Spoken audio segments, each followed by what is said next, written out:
Bonjour à tous. En avril dernier, j'ai eu le plaisir de participer à Bouquet d'Histoire, le premier salon du livre d'histoire organisé par la ville de Grasse. J'y rencontrais des auteurs, des historiennes et des historiens formidables. Et j'ai pensé que je pourrais vous proposer une série estivale qui vous permettrait aussi de les découvrir et d'apprendre d'eux des choses passionnantes. En 2 mots, un festival historique du podcast. Chaque lundi, retrouvez donc un nouvel épisode. Bonne écoute. Alors bonjour Julien Pelletier. Bonjour Stéphane. Vous êtes un historien spécialiste du Japon et notamment de son histoire militaire. Vous collaborez régulièrement avec le magazine Guerre et Histoire et vous êtes l'auteur de plusieurs livres remarqués, dont Le Crépuscule des samouraïs, Le sabre et le typhon. Et votre ouvrage le plus récent sur ces questions, c'est Une autre histoire des samouraïs, le guerrier japonais entre ombre et lumière, qui est paru chez Perrin en 2023. Vous êtes aussi un infographiste historique. Vous êtes l'auteur des infographies de la Révolution française et de 1942, 2 ouvrages qui sont parus chez Passé Composé. Alors, Julien Pelletier, ma première question sera quelle est l'origine des samouraïs et comment leur rôle a-t-il évolué au fil des siècles dans la société japonaise ? Alors le samouraï, c'est celui qui sert. C'est l'étymologie, c'est l'origine même de son nom. Et qui sert-il ? Il sert les grands aristocrates de la cour impériale, qui bien sûr préfèrent rester auprès du souverain et des cercles du pouvoir, donc à Heian-kyo, qui deviendra Kyoto. On est donc à la période Heian, dans le grand découpage de l'histoire du Japon, qui va se terminer autour de l'an 1000, et c'est au cours de cette période Heian que les samouraïs commencent à émerger, d'abord dans les provinces, dans les 66 provinces que compte le Japon traditionnel. Ils jouent le rôle de métayers armés, en tout cas de représentants de la force publique, dont d'ailleurs ils vont s'arroger le monopole progressivement dans les provinces. Et puis avec le temps, ils se rendent compte que cette force armée qu'ils détiennent, eh bien, elle peut aussi peser politiquement, et ils vont commencer à s'immiscer dans les jeux de pouvoir à la capitale, en particulier 2 grands clans qui sont dominés par des cadets de la maison impériale, les Taira et les Minamoto, qui vont donc se livrer à une guerre civile, à l'issue de laquelle le premier shogunat, donc le premier gouvernement militaire, le premier régime aux mains des guerriers, même si à l'époque il est plutôt concurrent de l'administration civile impériale, voit le jour en 1192. Ces guerriers apparaissent et très vite vont se donner une sorte de code d'honneur, hein. Enfin c'est peut-être un cliché, mais ce qu'on appelle le Bushido. Et qu'est-ce que c'était que ce Bushido et comment ce code d'honneur influençait la vie des samouraïs ? C'est un code qui a beaucoup évolué à travers le temps. D'abord, c'est un code qui est protéiforme, c'est un code qui n'est pas unique et qui ne prendra sa forme, disons, canonique que tardivement, qu'à partir du XVIIe, voire du XVIIIe siècle. Auparavant, on parle plutôt de Kyuba no Michi ou de codes qui se réfèrent plutôt à la pratique tactique du samouraï, c'est-à-dire l'archerie équestre.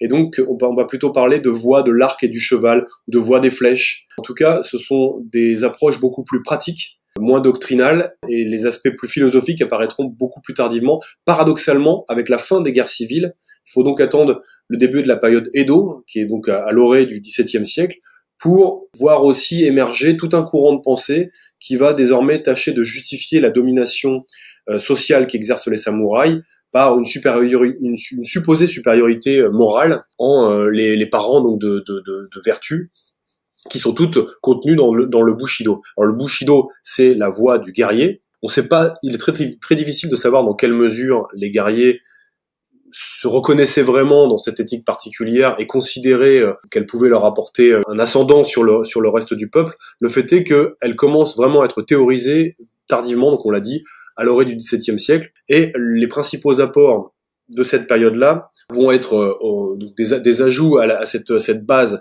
qui emprunte déjà au Shinto, donc à l'espèce d'animisme insulaire, au bouddhisme évidemment qui s'est imposé lui aussi assez précocement, et le nouveau courant, ça va plutôt être celui du néo-confucianisme. Alors le néo-confucianisme, c'est une réinterprétation des thèmes de Confucius, donc de la philosophie de Confucius, Maître Kong, qui est donc le grand penseur de l'Antiquité chinoise, le principal philosophe de l'Antiquité chinoise, dont on retricote un petit peu la pensée sous la dynastie Song, en particulier au 9e et 10e siècle en Chine, et ça va donner naissance au néo-confucianisme, qui est une doctrine très utile au pouvoir, puisqu'elle prône notamment le respect scrupuleux de la hiérarchie et l'adoption sans réserve de la place qui nous a été assignée au sein de la société. Donc vous le voyez, évidemment, c'est une manière très pratique pour enfermer chacun dans sa catégorie sociale, et le pouvoir va donc s'en saisir pour à la fois justifier la domination des guerriers et faire en sorte que chacun se tienne son rang au sein de cette nouvelle société pacifiée.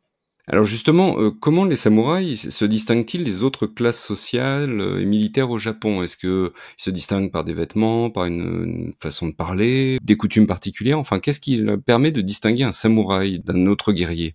Pendant longtemps, pas grand-chose. Le fait de se reconnaître comme appartenant à la classe combattante et adoptant une éthique martiale, chevaleresque, qui évidemment prône les valeurs communes à toutes les élites guerrières à travers le monde, hein, le courage, plus tard la loyauté, qui va devenir la vertu cardinale de cette voie du guerrier, à mon avis, et désormais la plupart des historiens inclinent à le penser, sans doute parce que c'était précisément une denrée assez rare durant la période des guerres civiles, et que donc les seigneurs, les daimyo, donc ces grands seigneurs de l'époque féodale, ont cherché à s'attacher les services des meilleurs guerriers en développant des moyens de s'assurer cette loyauté. Toute cette éthique, elle est partagée par la classe guerrière, mais cette classe, elle est très très nombreuse. Elle va du simple fantassin occasionnel, l'ashigaru, hein, celui qui va à pied et qui souvent demi-paysan, demi-soldat, hein. Il ne devra vraiment choisir entre la carrière des armes et la paysannerie qu'avec les grandes réformes qui accompagnent le processus de réunification du pays à la fin du XVIe siècle, qui va donc conduire à la fin des guerres civiles.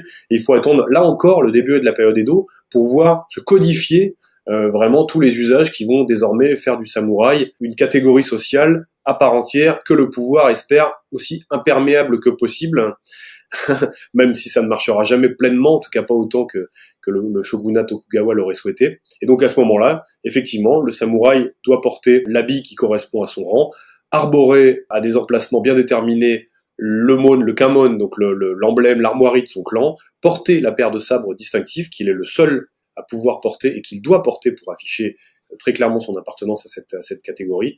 Donc là, effectivement, dès le début de la période Edo, on voit apparaître tous les traits caractéristiques qui feront désormais la singularité du samouraï au sein de la société japonaise. D'accord, et la période Edo, chronologiquement, c'est à quel moment par rapport à nos siècles à nous? La période Edo, on l'a fait débuter ou bien à la toute fin du processus d'unification, autour de 1590. Traditionnellement, c'est plutôt avec l'avènement du shogunat des Tokugawa, donc en 1603.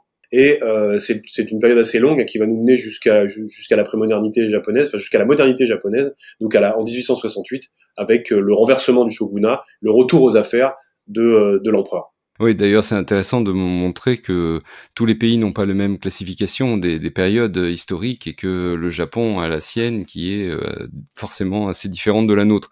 Alors, donc, ce sont des guerriers et une question vient tout de suite, c'est qu'est-ce que font les samouraïs en temps de paix? Pas grand-chose justement, et c'est bien là tout le drame, c'est que rapidement on en vient à les considérer comme des parasites. En tout cas, c'est un terme qui commence à apparaître dans les chroniques, un mot de moins en moins couvert, tandis que se poursuit la période Edo. Et donc ces guerriers, pendant tout le XVIIe siècle, on a beaucoup de textes très empreint de nostalgie, très réactionnaire, hein, qui vraiment idéalise le temps des guerres civiles, le moment où le samouraï pouvait montrer sa bravoure au combat, pouvait afficher sa supériorité, sa virilité. Là, on a beaucoup de guerriers, en particulier l'auteur du Hagakure, du fameux texte qui va maintes fois renaître de ses cendres jusqu'à nos jours. C'est le livre de chevet de Mishima, qui se donnera la mort après l'avoir lu. Et donc ces personnages-là, sous ces auteurs, souvent se font une idée évidemment complètement idéalisée du temps des guerres civiles et se lamentent sur la féminisation des mœurs, la fin des valeurs martiales et la façon dont les hommes, puisque là aussi c'est un leitmotiv de la littérature réactionnaire, se féminisent. On voit aussi apparaître dans les textes japonais de l'époque. Oui, c'est pas spécifique aux japonais, hein, ça d'ailleurs. Non, décidément pas, non. Alors, donc des combattants, et quelles sont les armes et les techniques de combat les plus couramment utilisées par les samouraïs? Alors, on a parlé des sabres, c'est les katanas, c'est ça, les fameux katanas? Oui, mais là encore, le katana, c'est une arme qui devient emblématique qu'à la période Edo. C'est vraiment une charnière. Hein, en fait, on peut découper les 700 ans durant lesquels les samouraïs tiennent peu ou prou les leviers du pouvoir au Japon en deux grandes phases. On va dire une sorte de premier Moyen-Âge japonais qui commencerait donc avec la guerre civile, la guerre des Genpei entre 1180 à la fin du XIIe siècle et jusqu'au terme du processus d'unification à la fin du XVIe siècle. Pendant cette première période, le guerrier, d'ailleurs il se désigne comme tel, non pas comme samouraï, on parle beaucoup plus souvent de bushi, c'est-à-dire de guerrier, hein, donc il y a une approche beaucoup plus utilitaire, même dans le lexique. Pendant toute cette période-là, le samouraï est d'abord et avant tout un archer monté, un cavalier archer. Et c'est vraiment ce qui le distingue, parce que ça nécessite évidemment un entraînement très soutenu, hein, et qui commence dès le plus jeune âge. L'archerie équestre est un art très très très difficile à maîtriser, et c'est paradoxalement, encore une fois, avec la fin des guerres civiles et donc l'abandon des grandes batailles et de l'armure, hein, qui ne devient plus nécessaire, surtout que les édits somptuaires ont réglementé la façon dont le samouraï doit se vêtir, la façon dont les fortifications vont être bâties. En tout cas, toutes les pratiques martiales vont commencer à être beaucoup plus réglées, hein, par le pouvoir, et c'est de moments où, au contraire, le samouraï devient un fonctionnaire armé qui arbore donc cette paire de sabres, le grand et le grand sabre et le sabre court, plutôt voué a priori au combat de rue, au combat dans des espaces plus restreints. Et c'est à ce moment-là que le sabre, le katana, va prendre la forme moderne qu'on lui connaît et devenir l'arme emblématique du samouraï, puisque désormais, les rares fois où le samouraï croise le fer, eh bien ça va être lors de duels d'escrime, où il ne porte qu'un kimono et où la lame acérée du katana peut faire bien sûr son plus bel effet. Une question qui peut paraître peut-être naïve, mais existe-t-il des femmes samouraïs? Alors ça, c'est un sujet qui revient assez fréquemment dans l'imaginaire. Hélas, on a très très très peu de sources ou de traces archéologiques qui permettraient d'envisager cette hypothèse sérieusement, ou en tout cas de l'étendre, de la généraliser. On a de très très très rares cas documentés, en fait tellement rares qu'ils se comptent sur les doigts d'une main, hein. Et hélas, pas grand-chose entre le personnage qui revient très souvent donc, quand le sujet est abordé, c'est-à-dire Tomoe Gozen, qui est un personnage dont l'historicité n'est pas tout à fait attestée, mais qui apparaît dans plusieurs sources, qui est lui aussi un personnage de la guerre des Genpei, qui est présenté comme, pour le coup, une vraie femme samouraï combattante de plein droit, hein, présentée comme une guerrière professionnelle, et même une championne, hein, puisqu'on dit qu'elle a la force de plusieurs hommes et qu'elle commande à des unités d'hommes. Et puis, globalement, entre ce personnage et le personnage de Nakano Takeko qui va plutôt s'illustrer à la toute fin des samouraïs, lors des dernières batailles que vont livrer les partisans du shogunat, les irréductibles, hein, qui veulent poursuivre la lutte contre les partisans de l'empereur alors que le shogunat a abdiqué à la fin des années 1860, eh bien, entre ces deux personnages, on a quasiment rien, hein. Donc, moi j'ai tendance à répondre que non, le samouraï femme n'existe pas. On a des femmes au sein des maisons de guerriers, qui sont éduqués dans une certaine mesure à respecter cette éthique chevaleresque, à accepter la mort, à l'embrasser au besoin s'il le faut pour défendre leur honneur et l'honneur de la famille. Ces femmes qui ont pu défendre la maison, le manoir, le domaine familial en l'absence du mari, du frère ou du père parti guerroyer, parti en campagne, ça ne fait pas d'elles néanmoins des combattantes professionnelles. Et c'est là la nuance très importante que je tiens à faire. D'accord. Et alors comment et pourquoi la classe des samouraïs a-t-elle fini par décliner? Encore un paradoxe, puisque les principaux artisans de la fin de l'hégémonie des guerriers, eh bien, seront des guerriers eux-mêmes. C'est-à-dire qu'au cours des années 1850, les Occidentaux, les Américains en tête, font irruption dans le jeu politique japonais, à un moment où le Japon s'était vraiment isolé, replié sur lui-même. C'était l'un des prix à payer pour maintenir la paix à l'issue de ces guerres civiles sanglantes. Eh bien, c'était une espèce d'archipel un peu figé sur lui-même, même si on sait aujourd'hui que c'était moins vrai qu'on l'a cru. Il était certes assez fermé aux idées européennes, à part par le petit sas et l'intermédiaire de quelques Hollandais qui étaient les seuls autorisés à commercer avec le Japon, mais on sait que les échanges avec le reste de l'Asie, en particulier la Corée et la Chine, étaient globalement maintenus. Donc le Japon, arrivé au cours des années 1850, voit les baleinières, d'abord russes, puis les vaisseaux de guerre américains faire irruption dans le jeu diplomatique. C'est un cataclysme, hein, pour le shogunat, qui se rend compte qu'il n'a plus les moyens militaires d'assurer le premier de ses devoirs, c'est-à-dire la défense du pays, et donc c'est un camouflet et un aveu d'échec pour la classe guerrière tout entière. Très rapidement, certains guerriers, notamment ceux qui avaient été les grands vaincus du processus d'unification 2 siècles et demi plus tôt, vont se faire les champions du jeune empereur Mutsuhito, le futur Meiji, et faire de cette figure celui qui a voix à recouvrer le pouvoir. Donc ce sont ces samouraïs de classe intermédiaire, qui ne sont ni des grands seigneurs, ni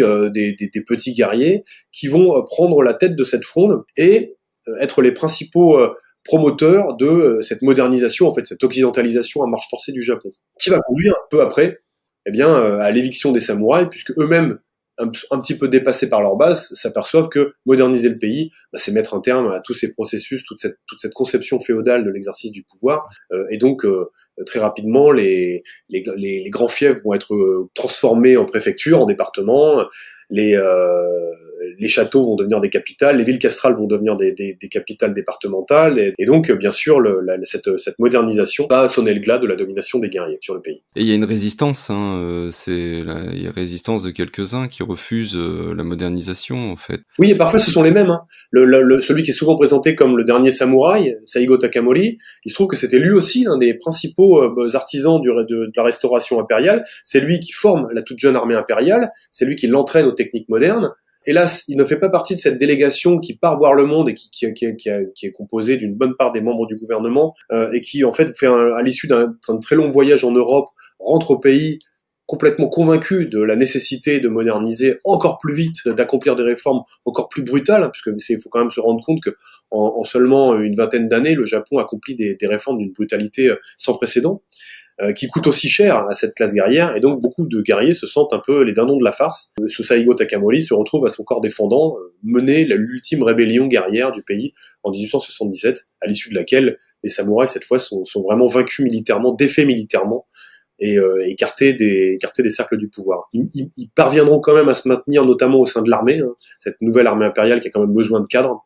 Donc la marine et l'armée va recruter en masse d'anciens samouraïs. Alors finalement, quel est l'impact des samouraïs sur la culture et l'art japonais, je dirais presque jusqu'à nos jours? Assez large et assez diffus. On peut quand même considérer que ce néo-confucianisme, qui a été vraiment la marque de la domination des samouraïs, il est encore très très présent dans la psyché japonaise, notamment dans le rapport à la discipline, le rapport à la mort aussi, à l'acceptation d'un certain stoïcisme, on pourrait dire, nippon, le respect de la hiérarchie, le respect de l'autorité, le primat du groupe sur l'individu sont à certains égards des héritages de la domination, de la suprématie des samouraïs. Bien sûr, c'est encore aussi une figure qui a joué un très très grand rôle dans la construction du roman national japonais. Évidemment, de même qu'en Europe, on s'est identifié à de glorieux ancêtres combattants, ici les Germains, là les Gaulois, ailleurs les chevaliers. Les Japonais se sont passionnés pour la figure du samouraï, qu'ils ont eux aussi paré de toutes les vertus, qu'ils ont idéalisées, qu'ils ont ciselées pour la rendre conforme à ce récit national. Donc quelque part, ce personnage, il continue pour moi, c'est une sorte de phénix qui ne cesse de renaître aujourd'hui, alors qu'il avait été vraiment affublé de tous les torts pendant la Seconde Guerre mondiale, et longtemps persona non grata. Après la guerre, les autorités d'occupation américaines veulent vraiment le bannir de la psychologie, de l'imaginaire collectif japonais. Finalement, à peine une décennie plus tard, il renaît dans le cinéma, notamment derrière la caméra de Kurosawa, devant la caméra de Kurosawa, et puis il renaît encore un peu plus tard avec le manga, avec le jeu vidéo. C'est un personnage qui vraiment ne quittera, je pense, jamais l'imaginaire collectif japonais. Eh bien, merci beaucoup pour tous ces renseignements.